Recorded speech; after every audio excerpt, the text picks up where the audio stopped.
چند ساعتوں کے بعد وہ چاروں آگ کے گرد آلتی پالتی مار کے بیٹھ گئے۔ وشا کے ہاتھ میں شیشے کی بوتل تھی جس میں ایک خوبصورت تتلی تھی جو اسٹفڈ تھی۔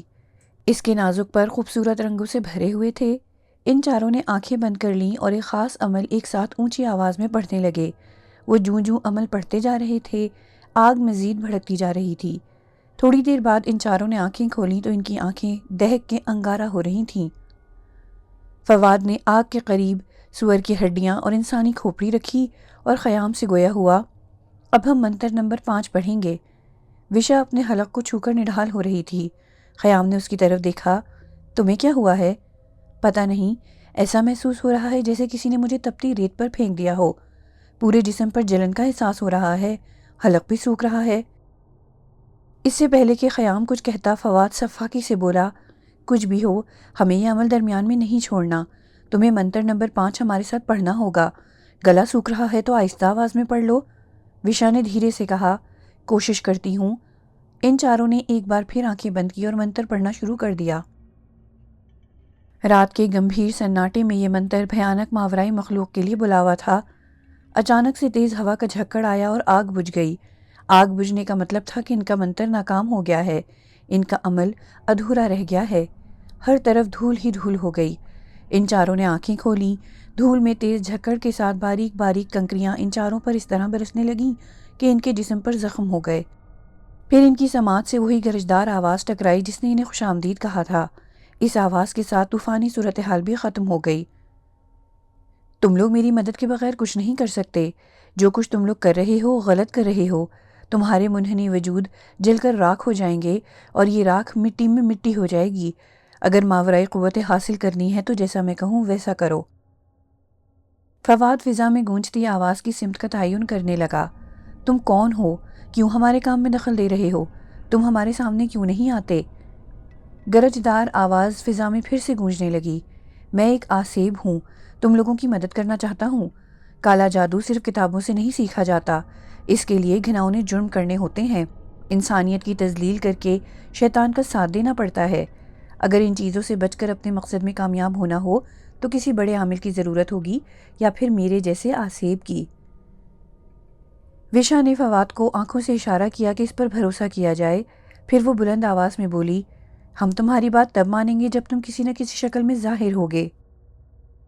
فضا میں دل دہلا دینے والا قہقہا گونجا، میرا ہر روپ بھیانک ہوگا۔ ویسے جو عمل تم کرنے جا رہے ہو اس میں فولاد کا کلیجہ چاہیے جو مافوق الفطرت مخلوق کا ہر روپ سہ سکے۔ چلو اب تو ظاہر ہونا پڑے گا۔ اس کے خاموش ہوتے ہی فضا میں خوفناک غرغراہٹ کی آواز گونجنے لگی۔ تھوڑی دیر کے بعد آواز کی شدت میں اضافہ ہو گیا۔ وہ آواز چاروں طرف گونج رہی تھی۔ وہ چاروں پاگلوں کی طرح چاروں طرف دیکھ رہے تھے۔ یوں محسوس ہو رہا تھا کہ کسی ماورائی مخلوق نے ان پر حلہ بول دیا ہے، جیسے کسی غیبی مخلوق نے انہیں چاروں طرف سے گھیر لیا ہو۔ حوریہ اور وشا چیختی ہوئی فواد اور خیام کی طرف بڑھنے لگیں تو فواد نے ہاتھ سے اشارہ کیا، جہاں کھڑی ہو وہیں رہو، اپنے ڈر پر قابو رکھو، کوئی ہمارا کچھ نہیں بگاڑ سکتا۔ وشا اور حوریہ سہمی سہمی نظروں سے ارد گرد دیکھ رہی تھیں کہ وہ آسیب کس روپ میں نمودار ہوتا ہے کہ اچانک انہیں اپنے قریبی درخت سے آہٹ محسوس ہوئی۔ ان دونوں نے ایک ساتھ پیچھے دیکھا تو وہ سر تاپاک کانپ کر رہ گئیں۔ ان کے حلق سے کریہ چیخ نکلی۔ ایک بدحیت ضعیف آدمی چوپایوں کی طرح چلتا ہوا ان کی طرف آ رہا تھا۔ اس کا جسم بھی 4 ٹانگوں والے جانور کی طرح مڑ گیا تھا۔ جسم کی ہڈیاں جگہ جگہ سے بڑھی ہوئی تھیں، کندھوں کی دونوں ہڈیاں اونٹ کے کوہانوں کی طرح کھڑی تھیں، اور جب وہ اپنے دونوں بازوؤں اور ٹانگوں سے کسی جانور کی مانند چلتا ہوا ان کی طرف بڑھ رہا تھا تو گویا اس کے جسم کی ساری ہڈیاں ہل رہی تھیں۔ فواد کے کہنے کے مطابق دونوں لڑکیوں نے اپنی جگہ نہیں چھوڑی۔ وہ اپنے منہ پر ہاتھ رکھے پھٹی پھٹی آنکھوں سے سب کچھ دیکھتی رہیں۔ وہ بدحیت شخص فواد اور خیام کی طرف بڑھنے لگا۔ فواد اور خیام نے اپنے ڈر پر قابو رکھا۔ وہ ان دونوں کے قریب سے گزرتا ہوا ان کے سامنے آ گیا۔ اس کا چہرہ اور اس کا جسم بالکل ایسا ہی تھا جیسے قبر سے مردہ اٹھایا ہو۔ وہ ان دونوں کو دیکھ کر ہنسا۔ کیوں؟ اپنے آپ کو دیکھ کر ڈر گئے؟ کیا مطلب؟ خیام نے اپنے خشک لبوں کو تر کیا۔ اگر تم کمزور انسان 150 سال تک نہ مرو تو تمہارا ایسا حال ہوگا۔ میں اس وقت 250 سال کے ضعیف انسان کے روپ میں تمہارے سامنے ہوں۔ تو تمہارا اپنا روپ کون سا ہے؟ میرا روپ اگر دیکھ لیتے تو اپنا عمل بھول جاتے، اسی لیے تمہارے سامنے تمہارے ہی روپ میں آیا ہوں۔ ویسے بھی میرا تم لوگوں کے سامنے اصلی روپ میں آنا ضروری نہیں تھا، مگر جو شیطانی عمل تم کرنے جا رہے ہو اس میں کسی بھی وقت کوئی شیطانی طاقت تمہارے سامنے آ سکتی ہے، اس لیے ایک بار پھر سوچ لو، اتنی ہمت ہے تمہارے اندر؟ ہمت ہو یا نہ ہو، ہم سب کچھ کرنے کو تیار ہیں۔ اگر تم واقعی ہماری مدد کرنا چاہتے ہو تو ٹھیک ہے، ہم تم پر بھروسہ کرتے ہیں۔ یہ کہہ کر فواد نے خیام کا ہاتھ پکڑا اور حوریہ اور وشا کے قریب چلا گیا۔ یہ تم کیا کہہ رہے ہو؟ حوریہ نے اپنے دونوں ہاتھ سوالیہ انداز میں پھیلا دیے۔ فواد سرگوشی کے سے انداز میں گویا ہوا، میرا ذہن کہتا ہے کہ ہمیں اس پر بھروسہ کر لینا چاہیے۔ اس پر بھروسہ کرنے کا مطلب ہے کہ ہمیں وہی سب کچھ کرنا پڑے گا جو یہ کہے گا، خیام نے کہا۔ تو کر لیتے ہیں جو یہ کہتا ہے، جو ہوگا دیکھا جائے گا۔ اگر ہمیں کچھ ٹھیک نہ لگا تو ہم پیچھے ہٹ جائیں گے۔ تم صرف یہ سوچو کہ جو کچھ ہم کرنے جا رہے تھے وہ بھی تو آسان نہیں تھا، اور یہ غیبی مخلوق ہے، ماورائی قوتوں کی حامل ہے۔ میرے خیال میں ہمیں اس کی مدد لے لینی چاہیے۔ فواد کی بات سن کر وشا نے گھبراہٹ سے اس عجیب الخلقت مخلوق کی طرف دیکھا۔ جو کچھ یہ کہے گا اگر وہ سب ہم سے نہ ہو سکا تو ہم منع کر دیں گے، کوئی زبردستی نہیں ہے، اس کو ایک موقع دے دیتے ہیں، خیام نے وشا کو سمجھایا۔ پھر وہ چاروں اس بوڑھے آدمی کی طرف بڑھے۔ فواد نے ایک نظر اپنے تینوں دوستوں کی طرف ڈالی، پھر وہ اس سے گویا ہوا، ٹھیک ہے، ہمیں منظور ہے، تم جیسا کہو گے ہم کریں گے۔ چند ساعتوں میں وہ بوڑھا آدمی ان چاروں کو بغور دیکھنے لگا، پھر گرجدار آواز میں بولا، جس طرح آگ کے گرد پہلے بیٹھے تھے اسی طرح بیٹھ جاؤ، آگ دوبارہ بھڑک اٹھے گی۔ اپنے ادھورے عمل کو پھر سے شروع کر دو۔ بس اس بات کا دھیان رکھنا کہ جب تک تمہاری آنکھوں میں جلن محسوس نہ ہو تم نے آنکھیں نہیں کھولنی۔ آنکھیں کھولنے کے بعد تمہیں جلتی آگ میں جنات و شیاطین کے بھیانک چہرے دکھائی دیں گے۔ اس وقت بلند آواز میں جو روپ لینا چاہتے ہو وہ سب کہنا، لیکن اس سے پہلے ایک اہم بات ہے۔ وہ خاموش ہو گیا۔ خیام نے پوچھا، کون سی اہم بات؟ خوفناک آدمی اپنے گردن کو چاروں طرف گھمانے لگا۔ یوں کہہ لو کہ ایک اہم سوال ہے جو میں تم لوگوں کے آنکھیں کھولنے سے پہلے کروں گا۔ اگر وہ جواب ٹھیک ہوا، تم نے سچ بولا تو یہ سارا عمل آگے چلے گا، اگر جھوٹ بولا تو یہ عمل وہیں رک جائے گا۔ ٹھیک ہے، ہم اپنا عمل شروع کرتے ہیں، خیام نے کہا، اور وہ چاروں آگ کے گرد آلتی پالتی مار کے بیٹھ گئے۔ انہوں نے آنکھیں بند کی تو آگ خود بخود بھڑک اٹھی۔ انہیں آگ بھڑکنے کا احساس ہوا تو انہوں نے عمل پڑھنا شروع کر دیا۔ وہ جوں جوں عمل پڑھتے جا رہے تھے ارد گرد کے ماحول سے غافل ہوتے جا رہے تھے۔ ان کا دماغ جیسے ان کے کنٹرول سے باہر ہوتا جا رہا تھا۔ اس سے پہلے کہ وہ اپنی ہر سوچ سے بے نیاز ہو جاتے، بھیانک آدمی کی آواز ان کی سماعتوں سے ٹکرائی۔ اپنے ذہن کی وسعتوں میں ایک ایسے جذبے کو ڈھونڈو جس کا احساس دوسرے تمام جذبوں پر غالب ہو۔ وہ چاروں اپنی سوچ کے دریچوں سے اپنے دل کے محسوسات میں کھو گئے۔ وشا کی بند آنکھوں سے آنسو نکل کر اس کے رخساروں پر چھلک گئے۔ وہ کانپتے لبوں سے بولی، ساحل، میں تمہیں کبھی نہیں بھول سکتی۔ فواد نے کہا، جس زندگی میں وینا نہیں، مجھے وہ زندگی نہیں چاہیے۔ خیام اپنے لبوں کو اپنے دل کے محسوسات بتانے سے روک نہ سکا۔ اگر میں ایک عام انسان کی طرح جیتا تو اپنی خوشیاں وشا کی آنکھوں میں ڈھونڈتا۔ حوریہ اپنے آنسوؤں سے بھرے چہرے کے ساتھ چیخ کر بولی، نفرت ہے مجھے محبت کے اس احساس سے جس کے نام پر لوگ دوسروں کو استعمال کرتے ہیں۔ یہ جملے ادا کرتے ہی جیسے ان کی میموری گم ہونے لگی، کسی کمپیوٹر کی ہارڈ ڈسک کی طرح ان کا برین واش ہونے لگا۔ وہ عمل مسلسل پڑھ رہے تھے، وہ کیا پڑھ رہے تھے، کیوں پڑھ رہے تھے، انہیں کوئی ہوش نہیں تھا، مگر جب ان کی آنکھوں میں جلن ہونے لگی تو انہوں نے آنکھیں کھول دیں۔ ان کی آنکھوں کے سامنے دل دہلا دینے والا ایک بھیانک منظر تھا۔ بھڑکتی ہوئی آگ میں جنات و شیاطین کے ہولناک چہرے نمودار ہونے لگے، جن کے ساتھ ہی فضا میں خوفناک غرغراہٹیں گونجنے لگیں۔ آگ میں ابھرنے والے چہرے جیسے آگ کا ہی حصہ تھے، ان کے نقوش بھڑکتی آگ کے ساتھ بڑھتے اور سکڑتے۔ خیام، وشا، فواد اور حوریہ بخوبی جانتے تھے کہ اب انہیں کیا کرنا ہے۔ وشا نے شیشے کا جار اپنے ہاتھ پر رکھا جس میں ایک خوبصورت تتلی کا سٹف تھا۔ وہ بلند آواز میں بولی، تتلی کے روپ میں ایک خوبصورت بلا۔ حوریہ بلند آواز میں بولی، ایک خوبصورت ایسی آواز جو اس قدر دل فریب ہو کہ لوگ اس کے پیچھے دوڑتے دوڑتے موت کے آغوش میں چلے جائیں۔ فواد نے سگریٹ کا کش لیا اور اس کا دھواں فضا میں اڑایا۔ اس کا روپ لے کر اس ہوا میں بکھر جاؤں، کسی بھی وقت کوئی بھی روپ لے سکوں۔ خیام بھی بلند آواز میں بولا، پراسرار قوتوں کی حامل، بس ایک روشنی کی شعاع جو کسی بھی وقت کہیں بھی نمودار ہو سکے، کوئی بھی روپ لے سکے۔ خیام کی بات ختم ہوتے ہی جیسے بھیانک شیاطین و جنات آگ سے باہر آ گئے۔ ان چاروں کی چیخ و پکار فضا میں گونجتی رہی، پھر ایک بھونچال میں ان کی آوازیں بھی کھو گئیں اور ان کے وجود بھی غائب ہو گئے۔ بھونچال ختم ہونے کے بعد نہ وہاں آگ تھی نہ لکڑیاں، اس طرح کی کوئی نشانی نہیں تھی جس سے پتہ چلے کہ کیا ہوا تھا، مگر چند ساعتوں کے بعد ایک خوبصورت تتلی اڑتی ہوئی نظر آئی جو کیاری میں لگے پودوں میں چھپ گئی۔ ایک خوبصورت آواز فضا میں گونجنے لگی جس کے ساتھ ہی روشنی کی ایک شعاع اور سیاہ دھواں آسمان کی طرف بڑھتا ہوا دکھائی دیا، جو دیو ہیکل پہاڑوں کی طرف بڑھتا ہوا غائب ہو گیا، جس کے ساتھ ہی نسوانی آواز بھی ختم ہو گئی۔ اس گمبھیر سناٹے میں دل خراش قہقہا سنائی دیا۔ بدحیت بوڑھا آدمی قہقہے لگاتا ہوا درخت کے پیچھے سے چوپایوں کی طرح چلتے ہوئے سامنے آ گیا۔ وہ بمشکل سیدھا کھڑا ہوا، اس نے اپنے ہاتھوں کو پیچھے باندھا اور وہ بدحیت بوڑھا وجیح نوجوان میں بدل گیا۔ اس نوجوان نے فاتحانہ انداز میں اپنے بازو پھیلا لیے۔ طلسماتی دنیا کا ساحر زرغام، شیاطین و جنات پر راج کرنے والا، آج اور طاقتور ہو گیا۔ خیام، وشا، فواد اور حوریہ، پراسرار روپ لے کر تم کیا کرنا چاہتے تھے مجھے اس سے غرض نہیں، مگر میں تم سے کیا کراؤں گا یہ میں بخوبی جانتا ہوں۔ اس نے ایک بار پھر قہقہا بلند کیا۔ تم لوگ مجھے آسیب سمجھ بیٹھے جبکہ میں انسان کا ہی روپ ہوں۔ زرغام اندر ریسٹ ہاؤس میں چلا گیا۔ پروفیسر حسان نے اریبہ کو تو واپس بھیج دیا تھا، مگر وہ خود اور ان چاروں کے والد نے خاص ٹیم کی مدد سے ان چاروں سٹوڈنٹس کو ڈھونڈنے میں کوئی کسر نہ چھوڑی تھی۔ بہت دنوں کی تگ و دو کے بعد وہ سب واپس اپنے اپنے شہروں کو لوٹ گئے۔ اس مایوسی کے بعد ان چاروں کے گھر ماتم کدہ بن گئے۔ 6 ماہ گزر گئے مگر خیام، وشا، فواد اور حوریہ کا کہیں کوئی پتہ نہ چل سکا۔ ان کے والدین نے ملک کا چپا چپا چھان مارا مگر کوئی ایسی نشانی تک نہ ملی جس سے ان کا کوئی سراغ مل سکے۔ یہ سانحہ ان چاروں کے والدین کے لیے ایک روگ بن کر رہ گیا۔ ٹی وی چینل پر وشا کی تصویر کے ساتھ مسنگ کا اشتہار دیکھ کر اس کے والد ظفر کی آنکھیں بھر آئیں۔ اس کی سوتیلی ماں نے بیزاری سے سر کو جھٹکا دیا۔ وہ دھیرے دھیرے اس صوفے کے قریب بڑھ رہی تھی جہاں ظفر بیٹھا تھا۔ وہ من ہی من میں بڑبڑائی، یہ لڑکی جب اس گھر میں تھی تو بھی آفت تھی اور اب گمشدہ ہو کے عذاب بن گئی ہے، نہ جانے زندہ ہے یا مر گئی ہے۔ وہ جھوٹے ٹسوے بہاتی ہوئی ظفر کے قریب بیٹھ گئی۔ نہ جانے وشا کس حال میں ہوگی، آخر کیا ضرورت تھی ایسے نکمے دوست بنانے کی۔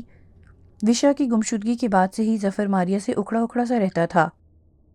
اس نے طنزیہ نظروں سے ماریہ کی طرف دیکھا۔ وشا کے گمشدہ ہونے میں تمہارے رویے کا بہت دخل ہے، تم نے اسے کبھی سمجھنے کی کوشش نہیں کی۔ تم کیسی ماں ہو جو اپنی بیٹی کے ذہن میں پیدا ہونے والی منفی سوچوں کو نہ پڑھ سکیں؟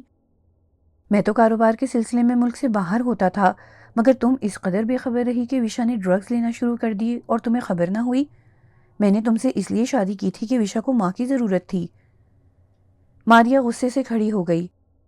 آپ یہ بھول رہے ہیں کہ جب میں اس گھر میں آئی تو وشا عمر کے اس حصے میں تھی جب ایک بچی کی شخصیت بن جاتی ہے۔ اس کی خامیوں اور خوبیوں میں اس کی اپنی ماں کا ہاتھ تھا، مگر تمہارے آنے کے بعد اس کی شخصیت میں جو بدلاؤ میں نے دیکھا تھا وہ غیر معمولی تھا۔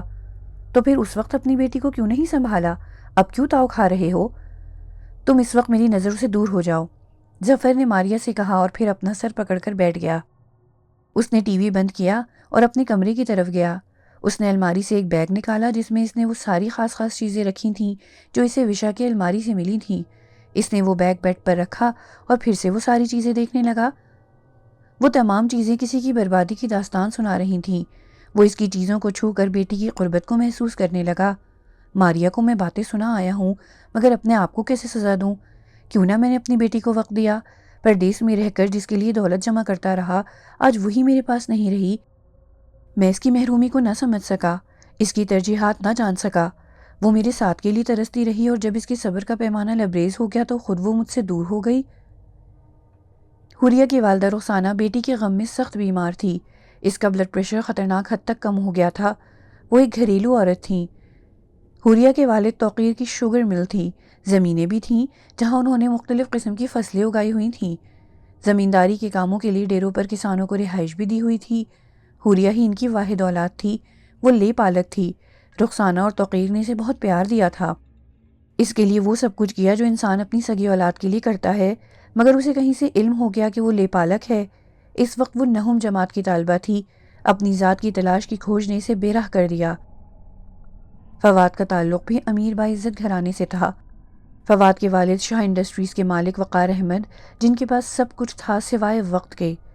فواد کی والدہ ایمن، جو ایک ویمن NGO کی جنرل سیکرٹری تھیں، عورتوں کی فلاح بہبود کا بیڑا اٹھانے والی خاتون جو کبھی اپنے گھر کو گھر نہ بنا سکی۔ میاں بیوی کے تعلقات سے لے کر اولاد کے جذبات تک سب کچھ پیسہ اور شہرت کے نشے میں پامال ہو رہے تھے۔ فواد کو 4 سال کی عمر سے ہی بورڈنگ ہاؤس میں ڈال دیا گیا تھا۔ خیام بھی اپنے والدین کا اکلوتا بیٹا تھا۔ اس کے والد شہر کے مشہور سرجن تھے۔ ڈاکٹر زبیر اور اس کی بیوی ماہین نے خیام کی پرورش میں کوئی کمی نہیں چھوڑی تھی، مگر جس راستے پر خیام چل پڑا تھا وہ سب اس کے والدین ماننے کو تیار نہیں تھے۔ خیام کی گمشدگی کے بعد ان کے جیسے سب کچھ ہی لٹ گیا تھا۔ عیش و آرام بھی ان کے لیے سزا بن کر رہ گیا تھا کہ نہ جانے ان کا بیٹا کس حال میں ہوگا۔ وہ خیام کے گمراہ ہونے کی وجہ اس کی صحبت کو ہی جان رہے تھے، یا پھر کوئی ایسی وجہ تھی جن سے وہ غافل تھے۔ اس سانحے کو پورا 1 سال گزر گیا۔ کسی کے جانے کے بعد معمولات کے کام نہیں رکتے۔ وقت کے بے لگام گھوڑے پر سواری کرنا ہی پڑتی ہے۔ وقت غموں اور خوشیوں کے لمحوں کو سینچتا ہوا نہ جانے کب گزر گیا۔ آنکھوں سے بہنے والے اشک نہ جانے کیسے تھم گئے۔ کسی کے نام سے دھڑکنے والے دل کسی کے بغیر بھی دھڑکتے رہے۔ یہ ساری گھما گھمی اس سناٹے کو ختم نہ کر سکی جو اکلوتی اولاد کے جانے کے بعد گھروں میں ٹھہر گیا۔ امیدیں مایوسی میں بدل گئیں، کوششیں دم توڑ گئیں۔ 4 گھروں کا عمر بھر کا خزانہ لٹ گیا۔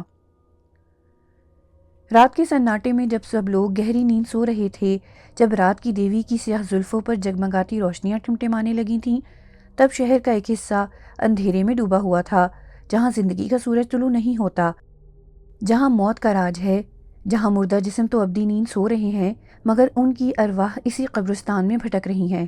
کوئی اہل دل سنے تو روح فرزہ سناٹے میں کسی کے سسکنے کی یا غموں میں ڈوبے قہقہوں کی آوازیں سنائی دیتی ہیں، جیسے کوئی سامان پر ہنس رہا ہو جو اسے اپنی زندگی پر تھا۔ رات 12 بجے کے بعد اس سناٹے میں مہین سی آوازیں کئی راز افشاں کرتی ہیں۔ کئی قبروں کے کتبے نہیں ہیں اور کئی قبریں نیست و نابود ہو چکی ہیں۔ اسی اندوہناک وادی میں کسی کے قدموں کی چاپ سنائی دیتی ہے۔ قدموں کی آہٹ واضح ہوتی جا رہی ہے مگر کوئی وجود نمایاں نہیں ہوتا۔ پھر انتہائی پرانی خستہ حال قبروں کی طرف کوئی بڑھتا ہے۔ رات کی سیاہی میں اس کا سراپا وجود بہت مدھم تھا۔ اس نے دیا جلایا تو اس سیاہ پوش کا معمولی سا خاکہ دکھائی دیا۔ اس نے جلا ہوا چراغ اس پرانی قبر کے قریب رکھ دیا۔ اسی طرح اس نے ایک چراغ دوسری قبر کے قریب رکھ دیا، 2 زانوں بیٹھ گیا اور کسی منتر کا جاپ کرنے لگا۔ وہ تقریباً آدھا گھنٹہ اسی کیفیت میں رہا، پھر وہ وہاں سے چلا گیا۔ اس کے جانے کے 20 منٹ کے بعد وہ دونوں قبریں ایک دھماکے کے ساتھ پھٹیں۔ جن قبروں میں ڈھانچے بھی گل سڑ چکے تھے، ان میں سے جیتے جاگتے انسانوں کے سے وجود نمایاں ہوئے اور پھر ان کے منحنی وجود ہوا میں تحلیل ہو گئے۔ حوریہ کے والد توقیر کے دوست کی جوان بیٹی کا انتقال ہو گیا۔ حوریہ کی والدہ رخسانہ تعزیت کے لیے ان کے گھر گئیں۔ میت صحن کے وسط میں رکھی ہوئی تھی۔ لڑکی کی ماں اور بہنیں رو رو کے بے حال ہو رہی تھیں۔ رخسانہ نے انہیں دلاسا دلانے کی بہت کوشش کی مگر وہ غم سے نڈھال تھیں۔ رخسانہ میت کے قریب بیٹھ گئی۔ اس نے مری ہوئی لڑکی کا چہرہ دیکھا تو ایک تکلیف دہ احساس نے اس کا سینہ چیر کر رکھ دیا۔ اسے حوریہ کا خیال آیا کہ نہ جانے وہ زندہ بھی ہے یا نہیں۔ وہ پھوٹ پھوٹ کر رونے لگی۔ اس نے ممتا کے پیار سے بھری آنکھوں سے اس لڑکی کی طرف دیکھا اور اپنا ہاتھ اس کی پیشانی پر رکھ دیا۔ اس کی نظریں اس لڑکی کے چہرے پر ٹھہر گئیں۔ رخسانہ کو محسوس ہوا کہ لڑکی کے سر نے حرکت کی ہے۔ اس کے جسم میں تھر تھری دوڑ گئی۔ اس نے خوفزدہ ہو کر اپنا ہاتھ پیچھے کر لیا۔ مردہ لڑکی نے اپنے اکڑے ہوئے چہرے اور ساکت آنکھوں کے ساتھ رخسانہ کی طرف دیکھا۔ اس کی سرد آنکھیں رخسانہ کے چہرے پر گڑی ہوئی تھیں۔ اس کے خشک سلیٹی مائل لبوں میں جنبش ہوئی۔ وہ حوریہ کی آواز میں بولی، مما کہاں ڈھونڈو گی مجھے، زندوں میں یا مردوں میں، آسمان میں یا زمین میں؟ جس کے ساتھ ہی جھٹکے سے اس نے اپنا سر سیدھا کر لیا۔ رخسانہ کے جسم پر کپکپی طاری ہو گئی۔ وہ چیخنے لگی، حوریہ کہاں ہو تم؟ اس نے مجھ سے حوریہ کی آواز میں بات کی ہے۔ وہ لاش کے قریب ہونے لگی تو 2 عورتوں نے اسے پکڑ لیا۔ بیٹی کی جدائی نے اس کے دماغ پر اثر ڈال دیا ہے۔ ہم سب یہاں بیٹھے ہیں اور یہ کہہ رہی ہے کہ میت نے اس سے بات کی ہے۔ رخسانہ رو رو کے بتانے لگی، میرا یقین کریں اس نے مجھ سے حوریہ کی آواز میں بات کی ہے۔ لڑکی کی ماں نے رخسانہ کی حالت دیکھی تو توقیر کو بلا لیا۔ توقیر رخسانہ کو اٹھانے لگا تو وہ لاش کے پاس جم کے بیٹھ گئی، میں یہاں سے نہیں جاؤں گی۔ توقیر اسے زبردستی وہاں سے گھر لے آیا۔ گھر آنے کے بعد بھی وہ یہی کہتی رہی کہ میت نے اس سے بات کی تھی مگر کوئی بھی اس کی بات ماننے کو تیار نہیں تھا۔ حوریہ کی والدہ رخسانہ اس واقعے کے بعد بہت خوفزدہ ہو گئی۔ عجیب عجیب سے وہمیں اس کے سینے پر خنجر گھونپنے لگے۔ ایک روح ہی مردہ جسم میں صلاحیت کر سکتی ہے۔ نہ تو مردہ بول سکتا ہے اور نہ ہی ایک زندہ انسان مردے میں سرایت کر سکتا ہے۔ کہیں میری حوریہ؟ اس خیال سے وہ کانپ اٹھیں۔ نہیں، میری حوریہ کو کچھ نہیں ہو سکتا، وہ ضرور واپس آئے گی۔ اس نے اگلے ہی روز گھر میں قرآن خوانی کا اہتمام کیا۔ قرآن خوانی میں اس نے وشا، فواد اور خیام کے گھر والوں کو بھی بلا لیا۔ وشا کے گھر سے کوئی نہیں آیا، مگر خیام اور فواد کے گھر سے ان دونوں کی والدہ آئی تھیں جو خود غم سے نڈھال تھیں۔ وہ بھی اس مذہبی تقریب میں شامل ہو کے اپنے غموں کا مداوع کرنے لگیں۔ درس دینے والی عورت قرآن پاک کی آیتوں کے ترجمے کی تفسیر کرتے ہوئے عورتوں کو سنت رسول صلی اللہ علیہ وآلہ وسلم پر عمل کرنے کی ہدایت دے رہی تھیں۔ اس کے درس کا موضوع فانی زندگی سے جب ابدی زندگی کی طرف گیا تو وہ موت کے بعد کے تلخ حقائق بیان کرنے لگی۔ فواد کی والدہ ایمن اور خیام کی والدہ ماہین تو زار و قطار ہو رہی تھیں۔ خوف میں پس پردہ ایک احساس جسے ان کا دل ماننے کو تیار نہیں تھا انہیں رلا رہا تھا۔ ایسی ہی حالت رخسانہ کی بھی تھی۔ درس ختم ہوا تو وہ تینوں، رخسانہ، ایمن اور ماہین، درس دینے والی عورت کے پاس جا بیٹھیں۔ عورت نے ان تینوں کی طرف بغور دیکھا۔ کیا بات ہے؟ آپ تینوں بہت پریشان لگ رہی ہیں۔ رخسانہ نے اسے ساری بات بتائی اور اس واقعے کا بھی ذکر کیا جو اس سے گزشتہ دنوں پیش آیا۔ ان کی ساری باتیں سننے کے بعد عورت سوچ میں پڑ گئی۔ آپ تینوں کی باتیں بہت حیران کن ہیں، مگر ہونے کو تو کچھ بھی ہو سکتا ہے۔ آپ کے کہنے کے مطابق آپ کے بچے کالے جادو کی طرف راغب تھے۔ پولیس کی انتھک کوششوں کے باوجود ان کا کچھ پتہ نہیں چلا۔ پولیس کے ذریعے تو ان کی تلاش جاری ہے۔ ہو سکتا ہے ان کے لاپتہ ہونے میں کالے جادو کا ہی چکر ہو۔ عملیات کا توڑ عملیات سے ہی کیا جاتا ہے۔ آپ ان کے حساب نکلوائیں۔ میں آپ کو ایک عامل کا ایڈریس لکھ کر دیتی ہوں، وہ بہت قابل ہیں، لیکن آپ کو شہر سے باہر جانا ہوگا۔ رخسانہ گلوگیر لہجے میں بولیں، ہم ہر جگہ جانے کے لیے تیار ہیں، ہمارے بچے مل جائیں۔ ایمن نے عورت کے ہاتھ سے ایڈریس کی پرچی لی۔ ہم تینوں ایک ساتھ ہی ان کے پاس جائیں گی۔ میں نے تو اپنے خاوند کو کئی بار کہا مگر انہوں نے اس چیز کو تہمات پرستی اور شرک کا نام دیا۔ عورت مؤدبانہ انداز میں بولی، بی بی، یہ پیر فقیر تو وسیلے ہیں جو قرآن پاک کی آیتوں کے ذریعے کالے علوم کا توڑ کرتے ہیں۔ آپ جلد ہی اس بزرگ سے رابطہ کریں۔ میں آپ تینوں کے لیے دعا کروں گی۔ انشاءاللہ آپ کے بچے خیریت سے گھر واپس آ جائیں گے۔ آپ امید کا دامن ہاتھ سے نہ چھوڑنا، مایوسی بنتے کام بگاڑ دیتی ہے۔ بس درود شریف پڑھنے کے ساتھ اللہ الصمد کی تسبیح کا ورد کرتی رہیں۔ لیکن ایک بات میں آپ سے ضرور کہوں گی، اولاد کو اخلاقی تعلیم والدین دیتے ہیں۔ والدین کو اپنے بچوں کی ہر عادت، نظر اور روزمرہ کے معمولات پر نظر رکھنی چاہیے۔ ان کی ترجیحات کا بھی دھیان رکھنا چاہیے۔ جرم وہاں ہوتا ہے جہاں محرومی ہوتی ہے، اور بری سوچ ان کے ذہنوں میں آ جاتی ہے جہاں خلا ہوتی ہے۔ اپنے بچوں کو سمجھنے کی کوشش کرنی چاہیے۔ وہ تینوں سر جھکائے خاموشی سے عورت کی باتیں سنتی رہیں۔ آپ ہمارے لیے دعا ضرور کیجیے گا، رخسانہ نے کہا۔ ڈاکٹر زبیر ہاسپٹل سے تقریباً 11 بجے گھر آئے۔ ملازمہ نے دروازہ کھولا۔ زبیر عقبی دروازے سے لاؤنج میں آ گیا۔ ماہین ہمیشہ اس کا لاؤنج میں ہی انتظار کرتی تھی۔ لاؤنج میں اندھیرا تھا، بس فینسی لائٹ کی ملگجی سی روشنی مدھم سی پھیلی ہوئی تھی۔ ماہین، بھئی کہاں ہو؟ وہ ماہین کو پکارتا ہوا بیڈ روم تک چلا گیا۔ ماہین بیڈ روم میں نہیں تھی۔ وہ دوبارہ لاؤنج میں آ گیا۔ اس نے لائٹ آن کی تو ماہین اپنی ٹانگیں سکیڑے صوفے پر براجمان تھی۔ زبیر نے حیرت سے اس کی طرف دیکھا، پھر وہ اس کے قریب بیٹھ گیا۔ ماہین نے اپنا چہرہ دوسری طرف موڑ لیا۔ وہ زبیر سے اپنے آنسو چھپانے کی کوشش کر رہی تھیں۔ زبیر نے اس کا چہرہ دھیرے سے اپنی طرف کیا۔ یہ کیا، تم رو رہی ہو اور اس طرح اندھیرے میں کیوں بیٹھی ہو؟ ماہین نے اپنی بھیگی ہوئی آنکھیں زبیر کی آنکھوں میں گاڑ دیں۔ یہی ہم دونوں کی زندگی کی حقیقت ہے۔ ہماری زندگیاں اندھیروں میں ڈوب گئی ہیں۔ ہمارے گھر کا چراغ کہاں ہے؟ ماہین زبیر کے شانوں سے لگ کر پھوٹ پھوٹ کر رونے لگی۔ زبیر کی بھی آنکھیں بھر آئیں۔ میں نے اسے کہاں کہاں نہیں ڈھونڈا، میں اور کیا کر سکتا ہوں؟ یہ آزمائش ہے خدا کی طرف سے، مگر مجھے یقین ہے کہ میرا بیٹا زندہ ہے، وہ انشاءاللہ ضرور واپس آئے گا۔ آپ نے جو کرنا ہے آپ کریں، مگر میں کسی بزرگ سے حساب نکلوانا چاہتی ہوں۔ آپ نے کئی طریقوں سے انہیں ڈھونڈا ہے، میں چاہتی ہوں کہ ہم ان طریقوں سے بھی انہیں تلاش کریں۔ ماہین نے اپنے دل کی بات کہی۔ زبیر نے ماہین کے شانوں پر ہاتھ رکھے۔ اگر تم خیام اور اس کے دوستوں کو روحانی طریقوں سے ڈھونڈنا چاہتی ہو تو تم عبادت کرو جتنی ہو سکے۔ ہمیں خدا کی ذات سے امید کی ڈوری باندھے رکھنی چاہیے۔ یہ پیر فقیر ایسی ایسی باتیں کہہ دیتے ہیں جو ہم برداشت نہیں کر سکیں گے۔ ماہین نے زبیر کا ہاتھ تھام لیا۔ آپ یہ ساری باتیں چھوڑیں، میں نے فیصلہ کیا ہے کہ میں، رخسانہ اور ایمن، ہم تینوں بزرگ کے پاس جائیں گی۔ زبیر نے اس کے ہاتھ کو اپنے دونوں ہاتھوں سے تھام لیا۔ ٹھیک ہے، اگر اس طرح تمہاری تسلی ہوتی ہے تو چلی جانا۔ ایمن اور رخسانہ نے بھی اپنے اپنے خاوند سے بات کر لی۔ توقیر ان تینوں کے ساتھ جانے کے لیے رضامند ہو گیا۔ جمعے کے روز وہ چاروں فجر کی نماز کے فوراً بعد سفر پر روانہ ہو گئے۔ وشا کی والدہ گھر پر نہیں تھیں۔ ظفر ایک روز پہلے ہی بیرون ملک سے لوٹا تھا۔ اس نے ملازمہ سے چائے بنانے کو کہا اور بک شیلف سے بک ڈھونڈنے لگا۔ اسے چند شاعری کی بکس نظر آئیں۔ اس کی آنکھوں کے سامنے وشا کا چہرہ آ گیا۔ یہ کتابیں وشا کی تھیں۔ اس نے ان میں سے ایک کتاب اٹھائی اور باہر لان میں بیٹھ گیا۔ ملازمہ چائے باہر لان میں ہی لے آئی۔ اس نے چائے میز پر رکھی اور اندر چلی گئی۔ ظفر نے کتاب کھولی اور پڑھنے لگا۔ اس کتاب میں رومانوی شاعری تھی۔ وہ صفحات پلٹتا رہا کہ کتاب سے کچھ نکل کر اس کے قدموں میں گرا۔ وہ غالباً کسی کی تصویر تھی۔ ظفر نے وہ تصویر اٹھائی۔ ساحل۔ وشا کی کتاب میں ساحل کی تصویر؟ اس نے تصویر کے پیچھے دیکھا تو وشا نے اپنی ہینڈ رائٹنگ میں ساحل کے لیے غزل لکھی ہوئی تھی۔ ظفر نے تذبذب کی اسی کیفیت میں تصویر واپس کتاب میں رکھ دی۔ اس کا مطلب ہے کہ وشا میری بہن کے بیٹے ساحل کو پسند کرتی تھی، مگر اس نے کبھی مجھے کیوں نہیں بتایا؟ میری بیوہ بہن غریب ہے تو کیا ہوا؟ میں وشا کے لیے ساحل کو قبول کر لیتا۔ وہ تو ویسے بھی CSS کے امتحانوں کی تیاری کر رہا ہے۔ مگر اس کے ذہن کے کسی کونے سے سرگوشی آئی کہ ایسی باتیں تو بیٹیاں ماؤں سے کرتی ہیں۔ ظفر کا دل تیزی سے دھڑکنے لگا۔ عجیب سی گھبراہٹ سے اس کا سر چکرا کے رہ گیا۔ کاش میں اپنی بیٹی کے قریب ہوتا تو یہ بات ضرور جان لیتا۔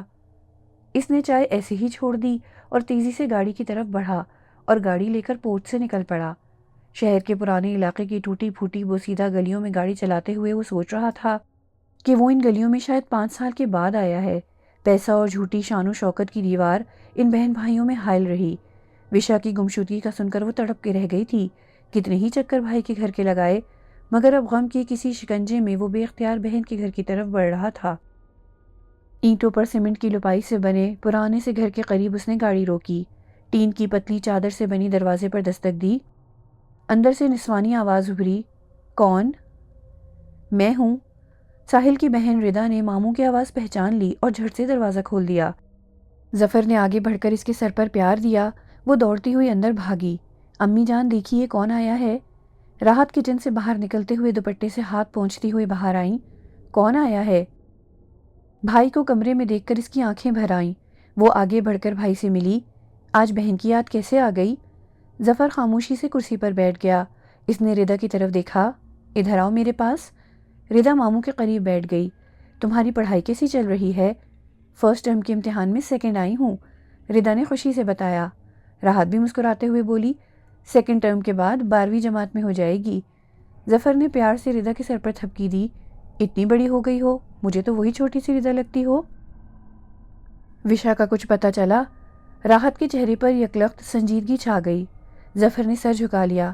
نہ جانے تمہارے بھائی سے ایسی کون سی خطا ہوئی ہے جس کی اسے یہ سزا ملی ہے۔ میری جان سے پیاری بیٹی نہ جانے کہاں کھو گئی۔ میں نے اسے کہاں کہاں نہیں ڈھونڈا۔ آپ ہمت رکھیں بھائی جان، وشا کو کچھ نہیں ہوگا، وہ بخیریت مل جائے گی۔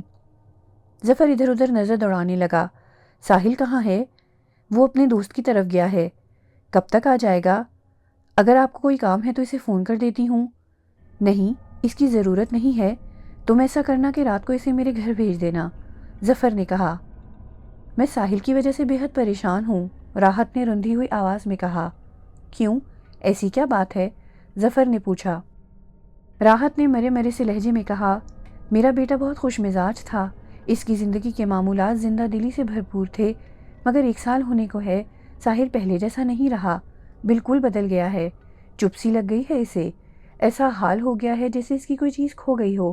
میں نے تو دم درود بھی کروائے، مگر وہ ایسا ہی ہے، بد مزاج، اداس، اپنے آپ میں گم رہتا ہے۔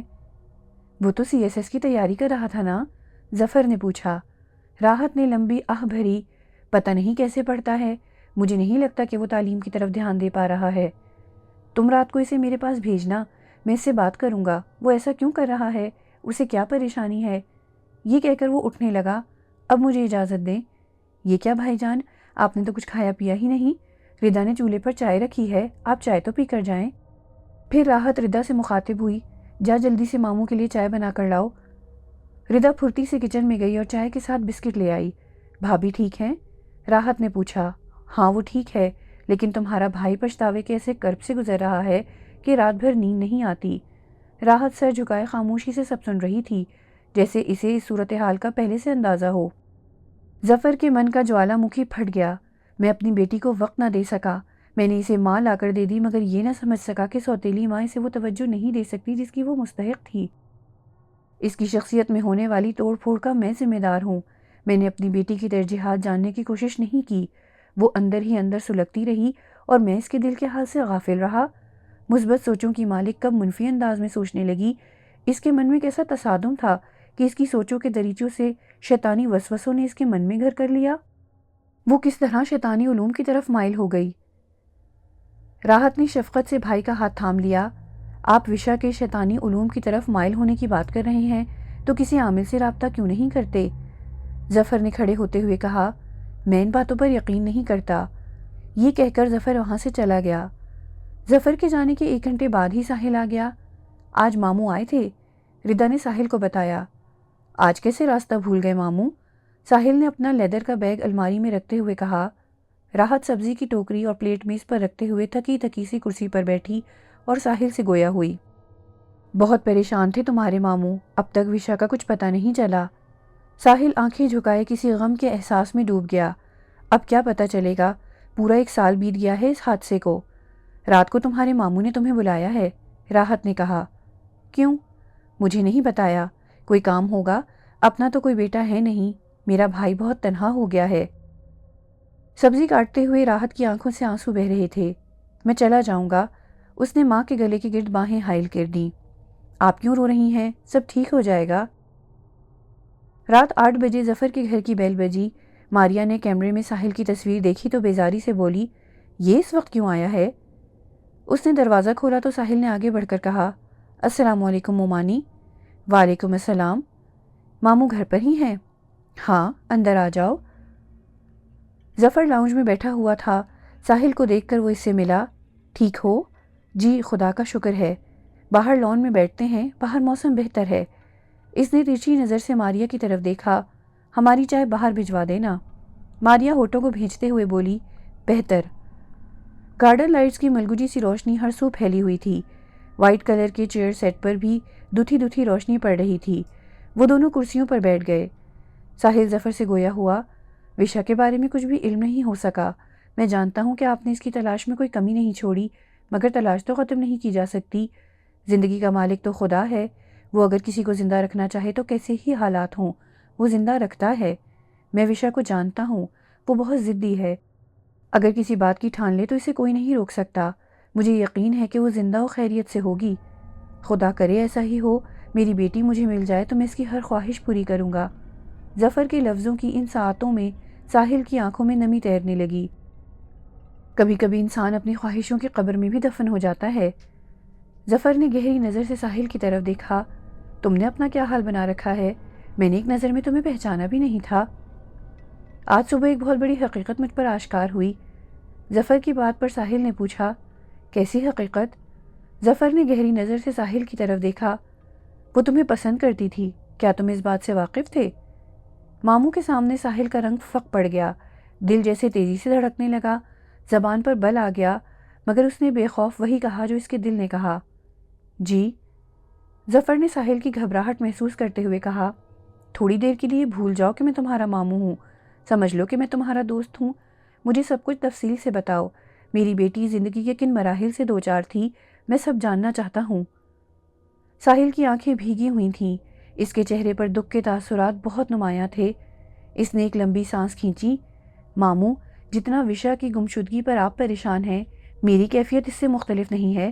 جب آپ اور آپ کا گروپ وشا کی تلاش کرتے کرتے اس پہاڑی علاقے سے مایوس ہو کر واپس آیا تو میں اپنے کچھ دوستوں کے ساتھ اس پہاڑی علاقے میں گیا۔ میں اپنے طور پر وشا کو ڈھونڈنا چاہتا تھا۔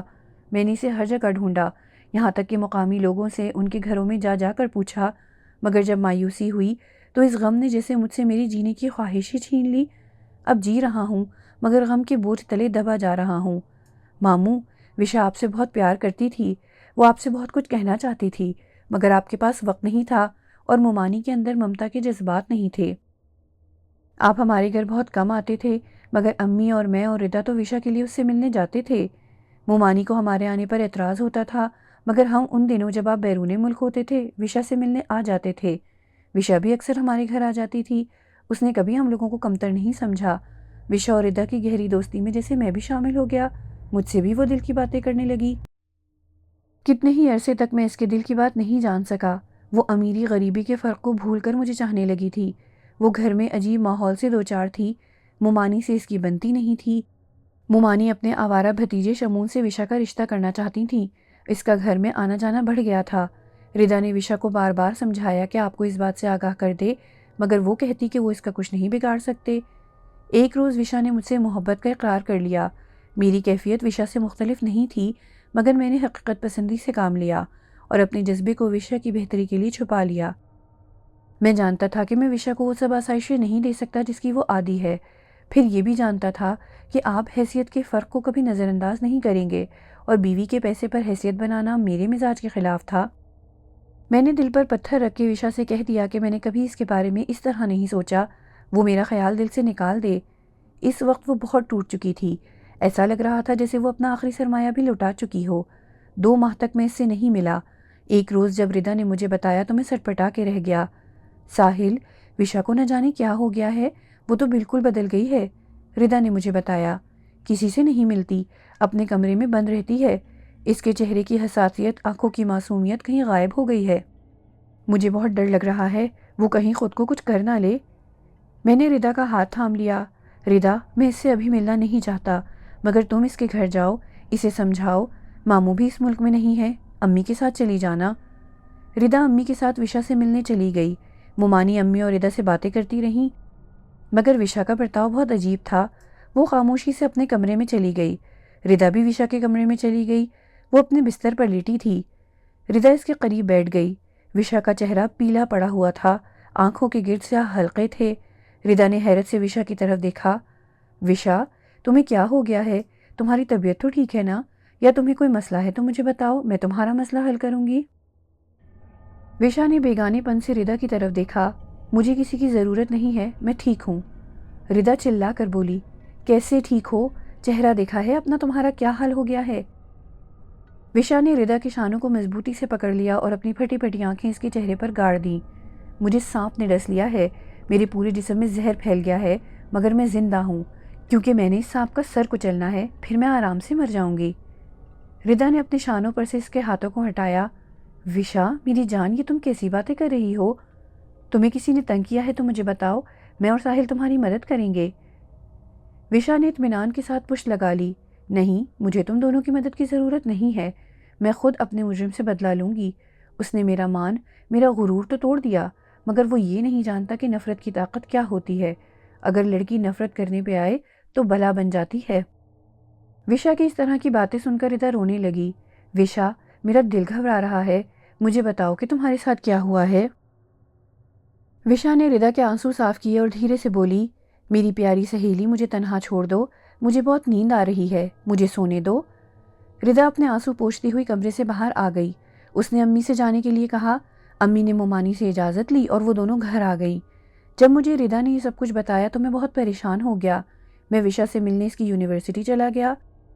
یونیورسٹی سے فارغ ہونے کے بعد گاڑی وشا کو لینے آئی تو میں اپنی موٹر بائیک پر وشا کے قریب آیا۔ آج میں تمہیں ڈراپ کر دوں؟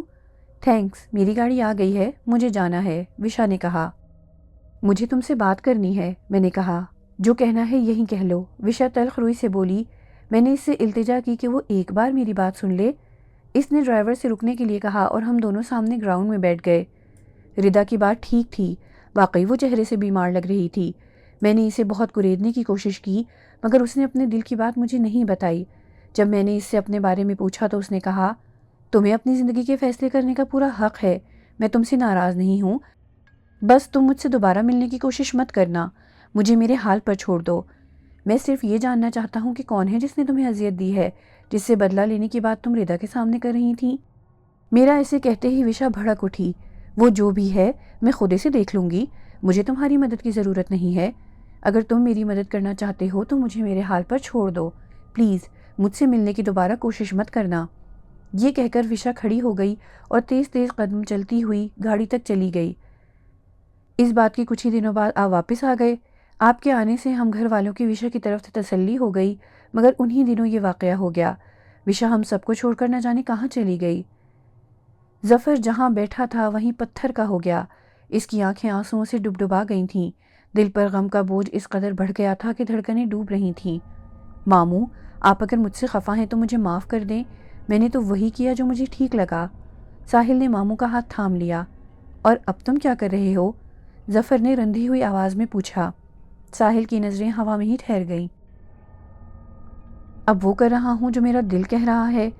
ظفر کھڑا ہو گیا اور بے چینی سے چہل قدمی کرنے لگا۔ تمہیں مجھ سے رابطہ کرنا چاہیے تھا۔ بہت کوشش کی ماموں، نہ جانے خدا کو کیا منظور تھا کہ آپ سے رابطہ نہ ہو سکا۔ آپ ہمت رکھیں۔ تمہاری باتوں نے میری پریشانی بڑھا دی ہے۔ نہ جانے وشا کن کن مراحل سے گزر رہی ہے۔ میری بیٹی کو کہیں کچھ ہو گیا تو میں کیسے جیوں گا؟ نہ جانے کون سا راز اپنے سینے میں چھپائے وہ یہاں سے چلی گئی۔ ظفر نے ساحل کے کندھے پر سر رکھ لیا۔ وہ کسی شکستہ پتھر کی طرح چور چور ہو رہا تھا۔ تھوڑی دیر کے بعد ساحل وہاں سے چلا گیا، مگر ساحل کی بتائی ہوئی باتیں رات بھر اس کے سینے پر ڈنک مارتی رہیں۔ توقیر جب سفر سے واپس لوٹا تو رات کے 12 بج چکے تھے۔ رخسانہ، ایمن اور ماہین بھی بہت تھک چکی تھیں۔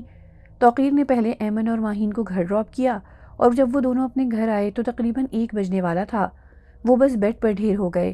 توقیر نے اپنا سر دھیرے دھیرے دباتے ہوئے کہا، رخسانہ میرے لیے چائے بنا دو، میرا سر درد سے پھٹ رہا ہے۔ رخسانہ بھی ڈھیلے ڈھیلے قدموں سے کچن کی طرف گئی اور چائے کے 2 کپ بنا کے لے آئی۔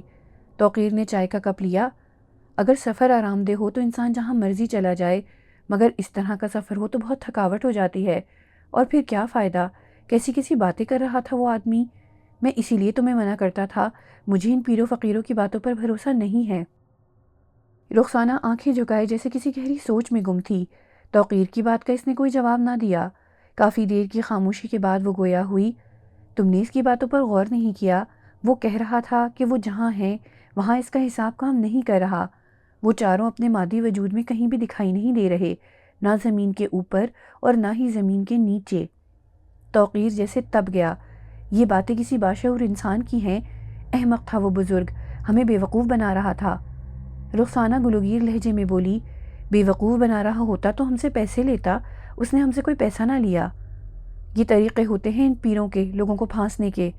توقیر پھر بھڑک کر بولا۔ رخسانہ رونے لگی۔ تو میں کیا کروں، کہاں ڈھونڈوں اپنی حوریہ کو؟ توقیر رخسانہ کے قریب آ گیا۔ قرآن پڑھو، نماز پڑھو اور خداوند کریم سے دعا کرو۔ باقی رہی تلاش کی بات تو میں ہاتھ پر ہاتھ دھرے نہیں بیٹھا، میں ڈھونڈ رہا ہوں اپنی بیٹی کو۔ خدا کا کرم ساتھ ہوگا تو وہ ضرور مل جائے گی۔ تم خدا پر بھروسہ رکھو اور آرام کر لو۔ رخسانہ آنسو پوچھتی ہوئی بستر پر دراز ہو گئی، دل میں دعا کر کے سوئی کہ اسے اس کی بیٹی جس حال میں ہے خواب میں نظر آ جائے۔ ایسے ہی سوچتے سوچتے اس کی آنکھ لگ گئی۔ نیند گہری ہوئی تو وہ شعور کی گرفت سے نکل کر لاشعور کی گرفت میں چلی گئی۔ اس کی آنکھیں خواب دیکھنے لگیں۔